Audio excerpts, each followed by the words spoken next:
everybody. Then what makes me different? I said, you're living with me, aren't you? Yeah, but that's no big deal. But my love, you're married to me, aren't you? Yeah, that's no big deal, but you love everybody. And I said, you know what?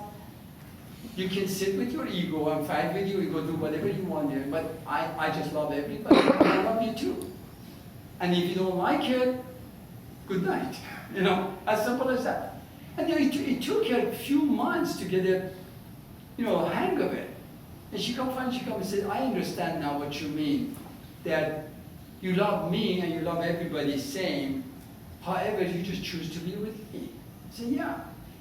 But that doesn't mean that I'm going to love you. I can't love you more than others.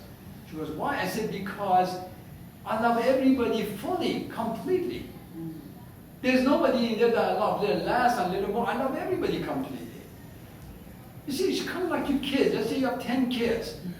I don't know if any of you have a bunch of kids, but if you have a bunch of kids, you notice you love all of them, but you spend more time with the one that's need of attention. The one that doesn't need attention, you leave them alone, but that doesn't mean you don't love them. You understand what I mean? And that's the same way. I love everybody. I love this Mexican guy that just walks by. I love this woman. I like this man. I just love everybody. So for somebody that comes from ego, it's very hard to say, well, you love everybody, then why am I your wife?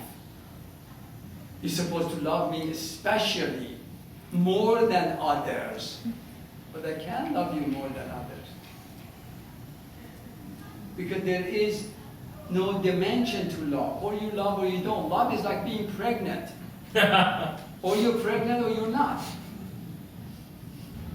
You see, unconditional love is like fully, always. Conditional love has a level. Oh yeah, I love you if you do this. I love you if you don't do this. That's all conditioned.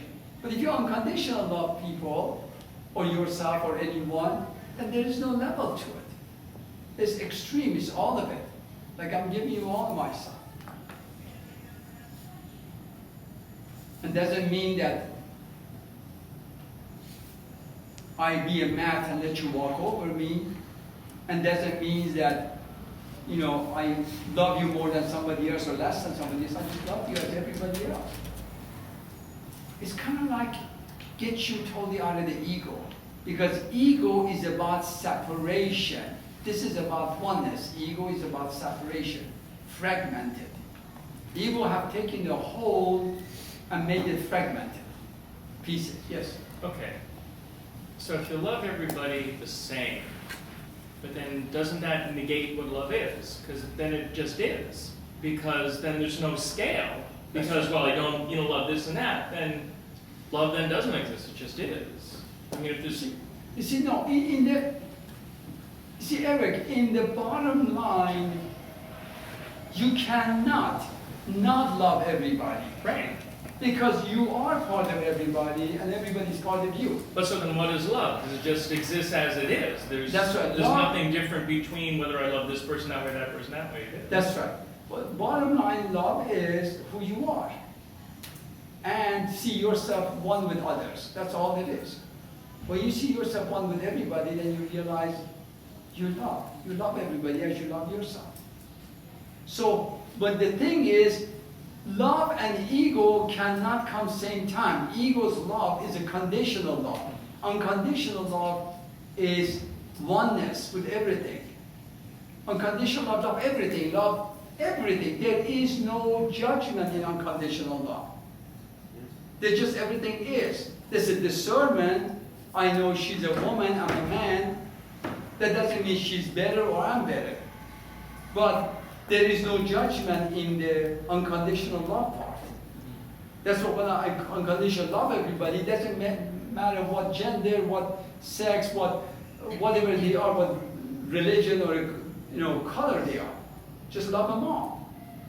But when you go to condition, then you fragment it. So well, this is better than that, that's better. And in that fragmented is a lot of excitement for the ego. Because now he gets to pick and choose and work with this and say, I don't want this, I want this, just like a lot of stuff.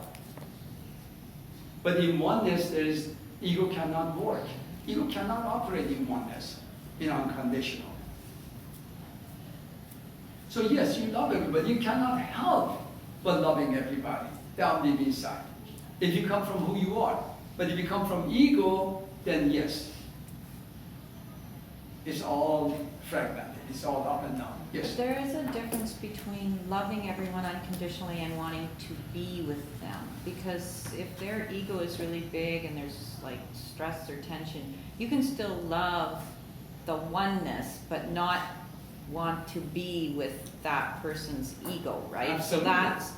So but that's not making a separation though. No. That is, you see, that's in the realm of a like. That's in the realm of what you desire. Like, I love everybody, so that means I love Saddam Hussein too. But do I want to be with them? Absolutely not. You know, so you love everybody because who you love them, you love the God within them. You love the oneness within them.